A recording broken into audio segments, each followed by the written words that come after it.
बिस्मिल्लाहिर्रहमानिर्रहीम। आज की इस वीडियो में हम पढ़ेंगे कैपिटल के बारे में कि व्हाट इज़ कैपिटल। वो तमाम ज़ाती अशिया जिससे कोई मालिक अपना कारोबार स्टार्ट करता है उसको कैपिटल कहते हैं।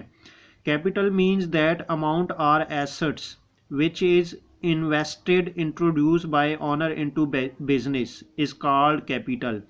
यानी वो तमाम एसेट्स अब दो तरह के होते हैं, fixed asset and current assets. जिससे मालिक अपना कारोबार स्टार्ट करता है उसको हम कैपिटल कहते हैं।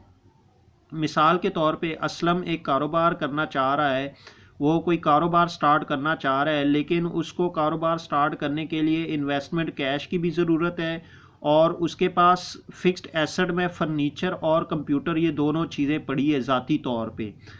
अब वो अपना कारोबार स्टार्ट करना चाह रहा है, मिसाल के तौर पे उसको चाहिए कोई 2 मिलियन कैश, लेकिन उसके पास जो ज़ाती 1 मिलियन कैश है, अगर वो ये कैश अपने बिजनेस में इंट्रोड्यूस करेगा, अपने बिजनेस में इन्वेस्ट करेगा, तो इस 10 लाख को हम कैपिटल कहेंगे।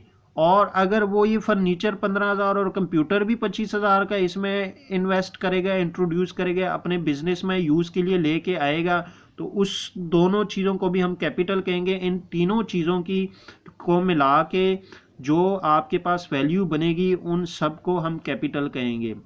मिसाल के तौर पे 1 मिलियन वो कैश लेके आया, 15,000 वो फर्नीचर ले आया और 25,000 का कंप्यूटर ले आया बिजनेस यूज़ के लिए, तो इन तीनों को मिला के हमारे पास 10,40,000। अब जो असलम का कैपिटल है, असलम ने जो ज़ाती तौर पे पर्सनल इन्वेस्टमेंट की है वो उसका 10,40,000 है। तो इस 10,40,000 को हम बिजनेस का कैपिटल कहेंगे। और बाकी जितनी अमाउंट होगी, जितनी अमाउंट भी उसने इंट्रोड्यूस की होगी बिजनेस में, वो हो सकता है किसी से लोन लिया हो या किसी से लिया हो, लेकिन उसको हम कैपिटल नहीं कहेंगे, क्योंकि जो ज़ाती अमाउंट इन्वेस्ट की गई होगी उसको हम कैपिटल कहेंगे। तो इसलिए वो तमाम ज़ाती अशिया जो मालिक कोई कारोबार स्टार्ट करते वक्त इन्वेस्ट करता है उसको हम कैपिटल कहते हैं।